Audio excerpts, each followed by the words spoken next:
In late October 1944, during a brief leave period from his work at Los Alamos, New Mexico, Theodore Alvin Hall, a 19-year-old physicist working on the Manhattan Project, made the decision to contact Soviet intelligence and offer classified information about America's atomic bomb program. Hall had not been recruited, coerced, or approached by any foreign agent.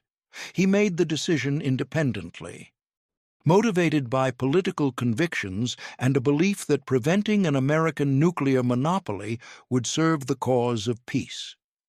Within weeks, he would make contact with Soviet intelligence officers in New York City and begin providing technical information that would help accelerate Soviet development of atomic weapons. This decision, made by a teenager working at the most classified military research facility in American history, would make Hall one of the most consequential spies of the Cold War era, and one who would never be prosecuted for his crimes. Theodore Alvin Hall had been born Theodore Alvin Holtzberg on October 20th, 1925, in Far Rockaway, a neighborhood in Queens, New York. His parents, Barnett and Rose Holtzberg, were Jewish immigrants from Eastern Europe who had arrived in the United States in the early 1900s. Barnett worked as a furrier, making a modest living in New York's garment district. The family changed their surname from Holtzberg to Hall in 1941, when Theodore was 16 years old, a decision motivated by the rising anti-Semitism of the period and a desire to assimilate more fully into American society. From an early age, Theodore displayed exceptional intellectual abilities, particularly in mathematics and science. According to school records, he completed high school coursework at an accelerated pace, graduating from Townsend Harris High School in Queens at the age of 16. In the fall of 1942, he enrolled at Queens College, part of the City University of New York system, where he studied physics. Before we continue with how this teenage physicist became one of the most consequential spies in American history, if you're fascinated by the hidden stories of Cold War espionage and the real human cost behind these operations, make sure to subscribe and turn on notifications. We uncover these documented cases every week, bringing you the truth behind some of history's most closely guarded secrets. Now, let's examine how Theodore Hall went from a brilliant student in Queens to a Soviet intelligence asset inside America's most classified program. In early 1943, during Theodore's second semester at Queens College, faculty members involved in defense-related research identified him as a potential candidate for recruitment into the Manhattan Project, the massive, secret government program to develop an atomic bomb before Nazi Germany could achieve the same goal. Theodore was interviewed by recruiters in March 1943. According to later accounts, the recruiters were impressed by his mathematical abilities and his theoretical understanding of nuclear physics, despite his youth and limited formal education. After background checks that examined his family history, political affiliations, and academic record, he was offered a position as a junior physicist. In October 1943, at the age of 18, Theodore Hall arrived at Los Alamos, New Mexico, to begin work on what would become the first atomic weapons. The Los Alamos laboratory occupied approximately 45,000 acres on the Pajarito Plateau in north-central New Mexico, about 35 miles northwest of Santa Fe. By the time Hall arrived in October 1943, the laboratory employed several thousand people, including some of the most prominent physicists in the world: Enrico Fermi, Niels Bohr, Richard Feynman, Hans Bethe, and dozens of others who had been recruited from universities and research institutions across America and Europe. Security at Los Alamos was extensive. The entire laboratory complex was enclosed by fences and guarded by military police. All personnel were required to wear identification badges at all times. Mail was censored, phone calls were monitored. Travel outside the facility required special permissions. Within the facility itself, information was compartmentalized. Researchers working on one aspect of the bomb design were not necessarily informed about other aspects, unless their work required that knowledge. Theodore Hall was assigned to work in the experimental physics division under the supervision of Bruno Rossi, an Italian physicist who had fled fascism in Europe. Hall's specific responsibilities involved research related to the implosion method of bomb design, one of two approaches being pursued at Los Alamos for creating a nuclear explosion. The implosion method, which was more technically challenging but potentially more efficient than the gun-type method, involved surrounding a sphere of plutonium with conventional explosives arranged in a precise configuration. When detonated simultaneously, these explosives would compress the plutonium core, increasing its density to the point where a sustained chain reaction would occur. Hall's work gave him access to highly classified information about implosion lens design, the properties of plutonium, the geometry of the bomb core, and the calculations required to achieve successful detonation. According to security logs, his clearance level was secret, which granted access to information that, if compromised, could provide an adversary with significant insights into American nuclear weapons development. During his first months at Los Alamos, Hall appeared to be a model employee. Co-workers later described him as quiet, intensely focused on his work, and somewhat socially awkward, characteristics common among many of the young scientists at the facility. He lived in dormitory housing with other unmarried personnel, ate in communal dining facilities, and spent most of his time either in the laboratory or studying in his room. But Theodore Hall was thinking deeply about the implications of the work being done at Los Alamos. He had been influenced by leftist political ideas common among intellectuals in the 1930s and early 1940s. He believed that capitalism created inequality and that the Soviet Union, despite its flaws, represented a more egalitarian alternative. These political sympathies, combined with his awareness of what was being created at Los Alamos, led Hall to a conclusion that would determine the rest of his life. He believed that the Soviet Union should have access to atomic weapons technology to prevent an American monopoly. In late October 1944, Hall returned to New York for a brief leave period, his first time away from Los Alamos since arriving a year earlier. He carried knowledge about atomic weapons research that could alter the strategic balance of world power, and he had decided to commit espionage. Hall's solution was remarkably direct. He approached someone he knew who shared his political views and asked for help. The person he chose was a fellow student he had known from Queens College named Saville Sax.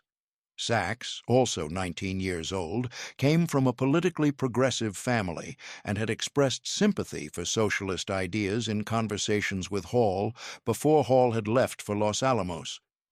Hall contacted Sax shortly after arriving in New York and arranged to meet him in person. According to FBI reports compiled decades later based on decrypted Soviet communications, Hall and Sax met at a location in Manhattan in late October 1944. During this meeting, Hall told Sax that he was working on a highly classified project related to atomic weapons and that he believed information about this project should be shared with the Soviet Union. He asked Sax if he could help establish contact with Soviet intelligence services. Saville Sax agreed to help. Over the following days, Sax made inquiries among people he knew who had connections to communist organizations in New York. The Communist Party of the United States of America, though legal, maintained close ties to the Soviet Union and served as a recruiting ground for Soviet intelligence services. Through these connections, Sax was eventually put in contact with an intermediary who could relay messages to Soviet intelligence officers. In early November 1944, according to Soviet intelligence records that would be partially declassified decades later, a message reached the office of Anatoly Yatskov, a Soviet intelligence officer working under diplomatic cover at the Soviet consulate in New York. The message indicated that a young physicist working at a secret American atomic weapons laboratory wished to provide information to the Soviet Union. Yatskov needed to verify that this new contact was genuine and that the information being offered was authentic. A meeting was arranged for mid-November 1944 in New York. The meeting took place in an apartment in Manhattan, in a building that Soviet intelligence used periodically for clandestine contacts. Theodore Hall arrived at approximately 3 p.m. on a Sunday afternoon. Saville Sax accompanied him to the building but waited outside while Hall went upstairs alone.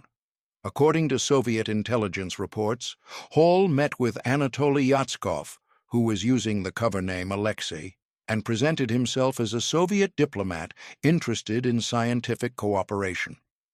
The apartment was sparsely furnished, a small living room with a couch, 2 chairs, and a table. Heavy curtains were drawn across the windows, blocking the afternoon light and ensuring privacy. Yatskov, then in his early 30s, wore a dark suit and spoke English with a noticeable Russian accent. He offered Hall tea, which Hall declined. The atmosphere was tense. Hall had never done anything remotely like this before. He was a physics student, not a spy. But he had made his decision, and he proceeded with it. Hall had brought with him handwritten notes, several pages containing technical information about the implosion bomb design.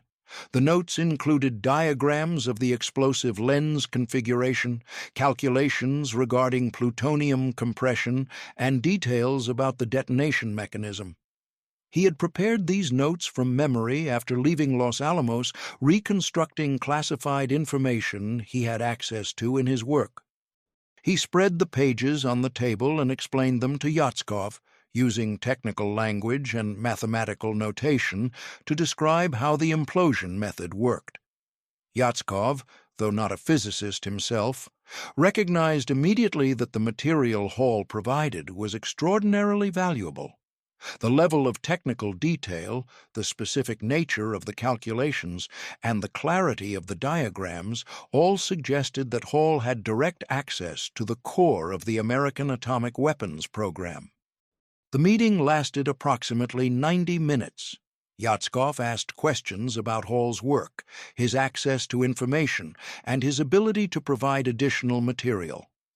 Hall explained that he could access technical specifications, attend seminars where different aspects of the bomb design were discussed, and gather comprehensive information about the Manhattan Project's progress. Before the meeting ended, Yatskov gave Hall basic instructions for future contact. They would not meet again immediately. That would be too risky. Instead, Sax would serve as an intermediary, carrying messages and materials between Hall and Soviet intelligence. They established a simple communication protocol.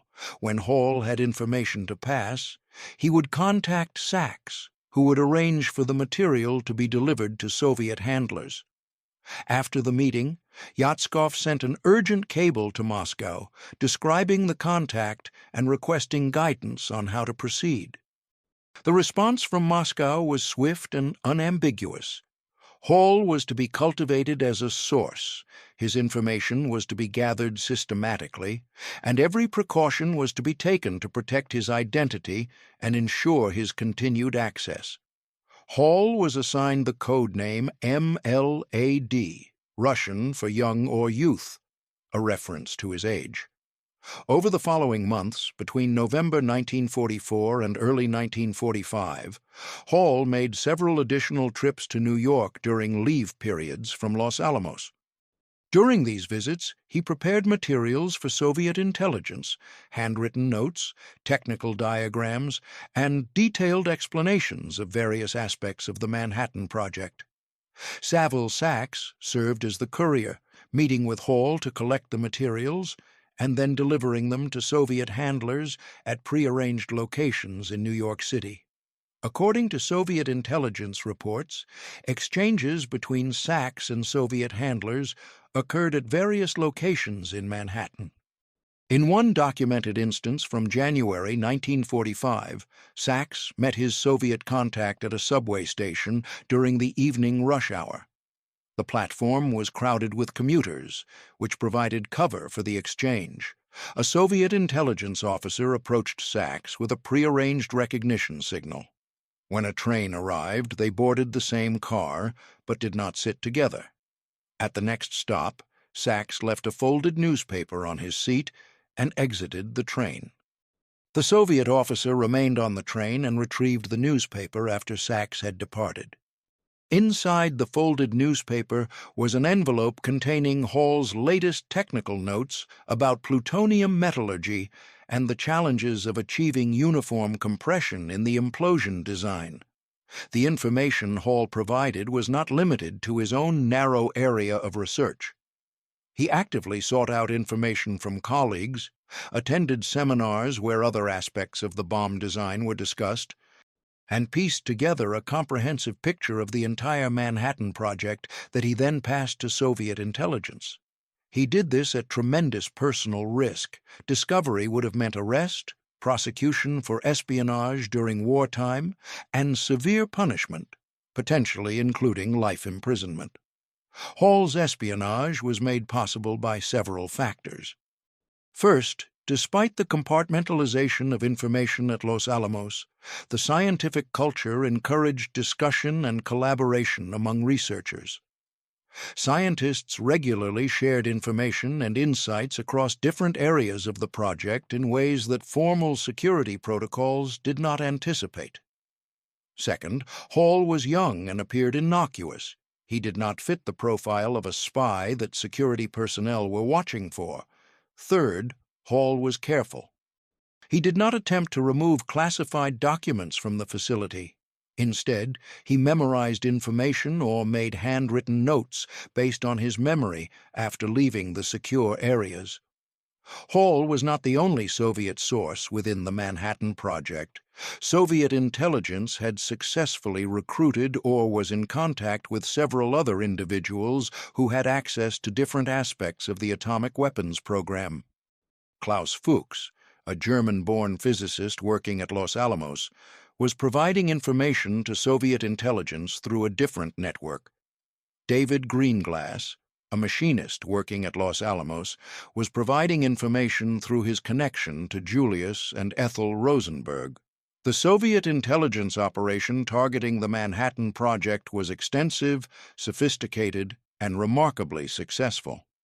However, Hall's information was particularly valuable because of his access to the implosion bomb design and his ability to explain complex technical concepts in ways that Soviet scientists could understand and apply.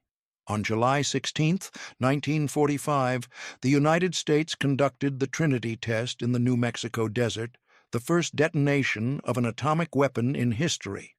The test was successful, producing an explosion equivalent to approximately 22 kilotons of TNT. Theodore Hall, who was at Los Alamos during this period, though not at the test site itself, learned of the results within hours. On August 6, 1945, the United States dropped an atomic bomb on Hiroshima, Japan, killing an estimated 70,000 people instantly and tens of thousands more in the following weeks and months from radiation exposure and injuries. 3 days later, on August 9th, a second atomic bomb was dropped on Nagasaki, killing an estimated 40,000 people instantly.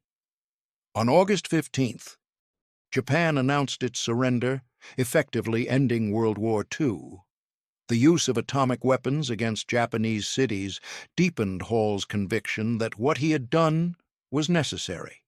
According to his own later recollections and conversations with Saville Sax during this period, Hall believed that the destruction of Hiroshima and Nagasaki demonstrated the catastrophic potential of nuclear weapons and validated his judgment that no single nation should possess a monopoly on this technology.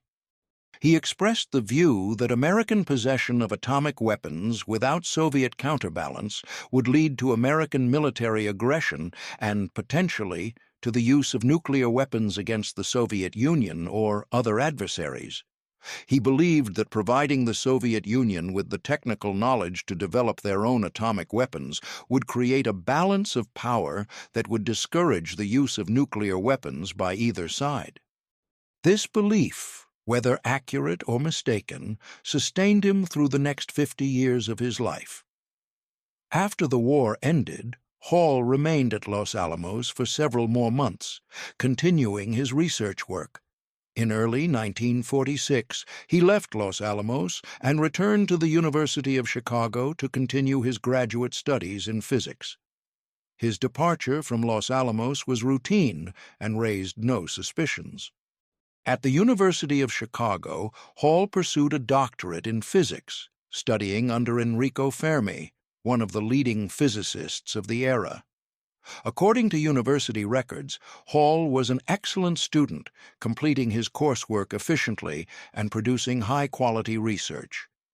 Hall's contact with Soviet intelligence continued sporadically during his time in Chicago.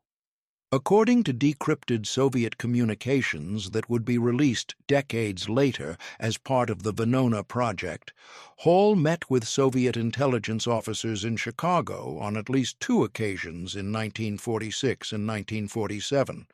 However, by 1948, Hall had become cautious about his contact with Soviet intelligence. The Cold War was intensifying, anti-communist sentiment in the United States was growing, and Hall was aware that the FBI was investigating suspected espionage related to the Manhattan Project. In 1948, Hall made the decision to cease contact with Soviet intelligence entirely, believing that continued contact posed too great a risk. In 1950, Theodore Hall completed his doctorate in physics at the University of Chicago. His dissertation focused on low-temperature physics and quantum mechanics. That same year, he married Joan Krakover, a woman he had met through mutual friends in Chicago. Joan shared some of Hall's general political sympathies, though she knew nothing about his espionage activities at the time of their marriage. However, 1950 was also the year when the FBI's investigation into Manhattan Project espionage began to produce results. In February 1950, Klaus Fuchs, the German-born physicist who had also been spying for the Soviet Union while at Los Alamos, was arrested in Great Britain. Fuchs confessed to his espionage activities and provided detailed information about his contacts with Soviet intelligence. His confession led to the identification and arrest of his American contact, Harry Gold, in May 1950. Gold's confession, in turn, led to the arrest of David Greenglass in June 1950, and Greenglass's testimony led to the arrest of Julius and Ethel Rosenberg in the summer of 1950. The Rosenberg case became a national sensation, culminating in their trial in 1951 and their execution in 1953. Theodore Hall was questioned by the FBI in 1951. According to FBI records, agents interviewed Hall at his apartment in Chicago as part of their broader investigation into Manhattan Project espionage.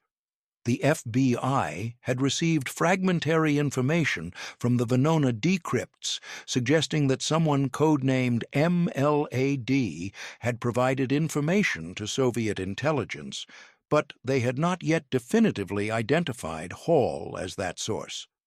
The decrypted messages provided strong circumstantial evidence, but were not conclusive enough to identify Hall with certainty. And the Venona material itself was so highly classified that the FBI could not use it in court without revealing to the Soviet Union that the United States had broken their codes.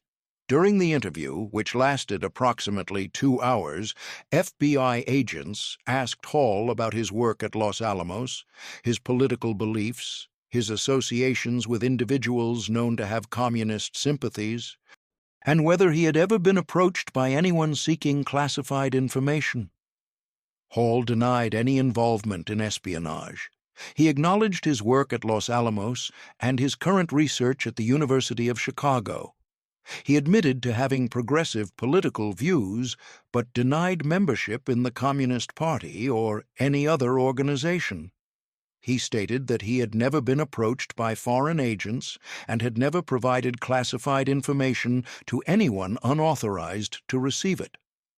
According to the FBI report, Hall appeared calm and cooperative throughout the interview. He answered questions without visible nervousness and provided no information that would incriminate him or anyone else. The FBI's investigation of Hall was hampered by the limitations of the Venona evidence and by Hall's careful discipline in his interactions with investigators. Saville Sax, who could have provided testimony about Hall's activities, refused to cooperate with investigators and invoked his Fifth Amendment right against self-incrimination when questioned. The FBI had strong suspicions but lacked sufficient evidence to charge Hall with espionage. The decision was made to continue monitoring him rather than attempting a prosecution that might fail. Hall was placed under surveillance. His phone was tapped, his mail was monitored, his contacts were documented. This surveillance would continue intermittently for years. In 1962, Theodore and Joan Hall made the decision to leave the United States. According to later accounts, Hall had grown increasingly uncomfortable with the political climate in America and recognized that his scientific career in the United States would always be limited by the FBI's suspicions about his past, even if he was never formally charged with any crime. The Halls moved to Great Britain, where Theodore accepted a position as a researcher at the Cavendish Laboratory at Cambridge University. By this time, Hall had decided to tell Joan about his espionage activities. The conversation occurred in their apartment in Chicago, several months before the move to Britain. According to Joan's later recollections in interviews conducted after Hall's death, Theodore had told her one evening that there was something about his past that she needed to know before they relocated to another country. He explained that during his time at Los Alamos, he had provided classified information about the atomic bomb to Soviet intelligence. He described his motivations, his belief that preventing an American nuclear monopoly was necessary for peace, his political convictions about capitalism and socialism, his fear of what the United States might do with exclusive possession of atomic weapons. Joan's initial reaction, according to her account, was shock and hurt. She felt betrayed that he had kept this secret from her for the 12 years of their marriage. She struggled to reconcile the man she knew, a dedicated physicist, a loving husband, a father to their 2 children, with the image of a spy who had committed what many would consider treason. But Joan also understood the political context of the period in which Theodore had made his choices. She had grown up in a politically progressive household. She had her own criticisms of American foreign policy and capitalism. While she did not necessarily agree with what Theodore had done, she could understand the idealistic motivations that had led him to make such a consequential decision. Joan agreed to keep the secret. For the next 33 years, she shared the burden of knowing what Theodore had done while presenting to the world the appearance of an ordinary academic family. She never told their children. She never confided in friends or colleagues. She became, in effect, a co-conspirator in maintaining the deception, though she had played no role in the espionage itself. In Cambridge, Theodore Hall built a successful career in biophysics, focusing on X-ray crystallography and the structure of biological molecules. He published extensively, collaborated with prominent researchers, and earned respect in his field. Colleagues described him as brilliant, meticulous, and intensely private. He rarely discussed his past work at Los Alamos and avoided conversations about politics. To all appearances, he had successfully reinvented himself as a British scientist with no connection to atomic weapons or espionage. Joan worked part-time as an editor and raised their 2 children. The family lived in a modest house near the university, participated in community activities, and appeared entirely conventional. No one suspected the secret that Theodore and Joan carried. The secret remained buried until 1995. That year, the United States government declassified portions of the Venona intercepts, the decoded Soviet intelligence communications from the 1940s. Among the thousands of pages of decrypted messages were communications clearly identifying Theodore Hall as MLAD and documenting his provision of atomic weapons information to Soviet intelligence in 1944 and 1945. The declassification created a media sensation. Theodore Hall's name appeared in news reports around the world. Reporters tracked Hall down in Cambridge, where he was by then 69 years old and retired from active research. When confronted with the evidence from Venona, Hall initially declined to comment. But under pressure from journalists and historians, and recognizing that continued denial was pointless given the documentary evidence now in the public domain, Hall eventually acknowledged that he had provided information to Soviet intelligence during the war. For Joan, the declassification meant that the secret she had carried for more than 30 years was now public knowledge. For their children, who learned about their father's past for the first time in 1995, the revelation was shocking and disorienting. Both were adults by then, with careers and families of their own. They had known their father as a quiet, intellectual man devoted to his research and his family. The idea that he had committed espionage and that their mother had known about it for decades was almost incomprehensible. According to later accounts, Hall's children struggled particularly with the revelation. They had always been proud of their father's scientific accomplishments. Learning that he had been a Soviet spy forced them to reconsider everything they thought they knew about their family history. Their relationships with their father became strained. They asked questions that Hall found difficult to answer. Why had he done it? Had he understood the consequences? Did he feel guilty? Had he thought about how it would affect his family if it were ever discovered? One of Hall's children eventually developed a degree of understanding for the idealistic motivations that had driven their father as a teenager, while still struggling with the deception that had defined their entire family life. The revelation created wounds that never fully healed. In interviews conducted in the late 1990s, Hall explained his motivations in terms similar to what he had expressed decades earlier. He said that he had believed preventing an American nuclear monopoly was necessary to avoid a catastrophic imbalance of power. He expressed no regret for his actions. He maintained that he had acted according to his conscience and that the absence of nuclear weapons use since 1945 suggested that the balance of terror created by mutual nuclear capability had been stabilizing rather than destabilizing. When asked whether he had considered the possibility that his espionage might have contributed to the deaths of American soldiers or civilians if the Soviet Union had used the weapons against the United States, Hall responded that he had believed the risk of American aggression against the Soviet Union was greater than the risk of Soviet aggression against the United States, and that events had proven him correct. Critics responded that Hall's actions had enabled a totalitarian regime to acquire weapons of mass destruction, had accelerated the nuclear arms race, and had contributed to decades of Cold War tensions that brought the world repeatedly to the brink of nuclear war. They noted that the Soviet Union under Stalin had been responsible for millions of deaths through purges, forced collectivization, and the Gulag system, and that providing such a regime with nuclear weapons represented profoundly flawed moral judgment regardless of Hall's stated intentions. The declassification of Hall's identity raised the question of whether he could or should be prosecuted for espionage. By 1995, Hall was 69 years old, living in Great Britain, and had been a British citizen for decades. The espionage he had committed had occurred more than 50 years earlier. Legal experts debated whether prosecution was feasible or appropriate. The U.S.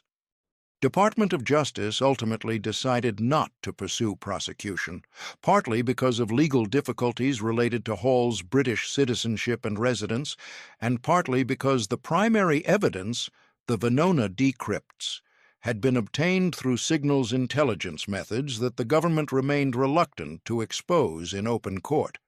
Additionally, there was a judgment that prosecuting an elderly man for actions committed as a teenager more than 50 years earlier would serve little purpose beyond symbolic satisfaction. Saville Sax, Hall's contact who had helped arrange the initial meeting with Soviet intelligence and had served as a courier, had died in 1980 at the age of 55. He had lived a quiet life after the war, working as a teacher and avoiding any further involvement with espionage or political activism. When questioned by the FBI in the 1950s, he had invoked his Fifth Amendment rights and declined to answer questions. He was never charged with any crime. The declassification of Venona in 1995 confirmed his role in Hall's espionage 15 years after his death, but by then the question of his culpability was moot. Theodore Hall lived the remainder of his life in Cambridge.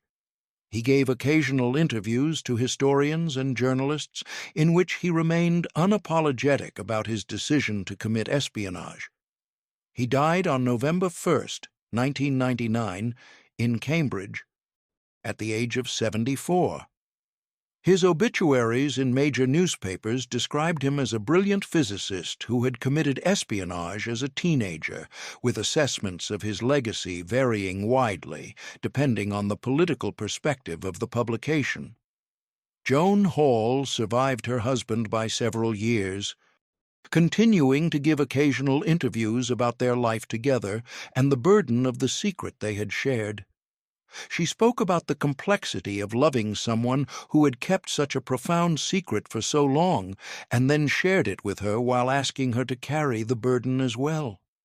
She described Theodore as a fundamentally decent person who had made a choice in his youth that he believed was morally justified, but that had consequences far beyond what he could have anticipated.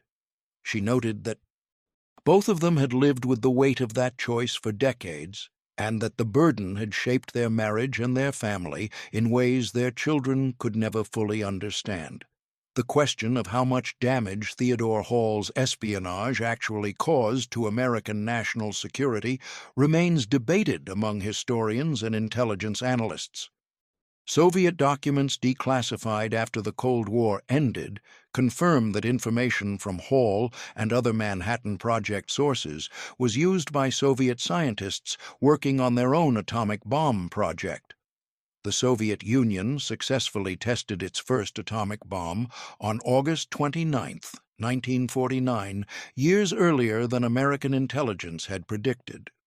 Estimates vary, but most historians believe that Soviet espionage, including Hall's contributions, accelerated Soviet atomic weapons development by approximately 2 to 3 years.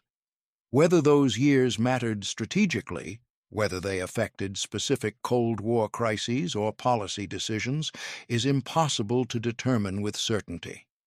The broader question of whether Hall's espionage had beneficial or harmful effects depends entirely on unprovable assumptions about alternative histories. Critics point to the accelerated arms race, the Cuban Missile Crisis, and near-miss nuclear incidents. Defenders suggest American monopoly might have encouraged more aggressive military action. These debates cannot be resolved. History provides no controlled experiments. Beyond dispute is the human cost. Theodore Hall made a choice in late 1944 to commit espionage based on political convictions and idealistic beliefs about preventing monopolistic power.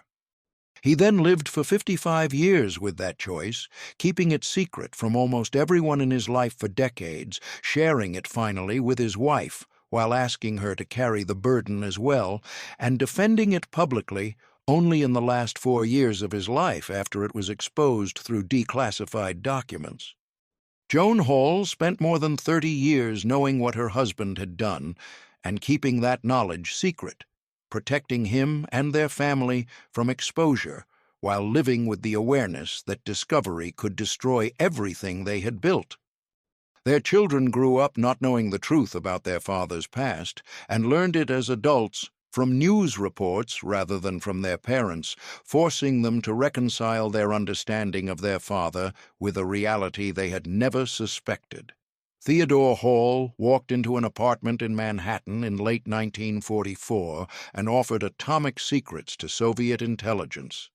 He was 74 when he died, having spent the intervening 55 years living with the consequences of that decision.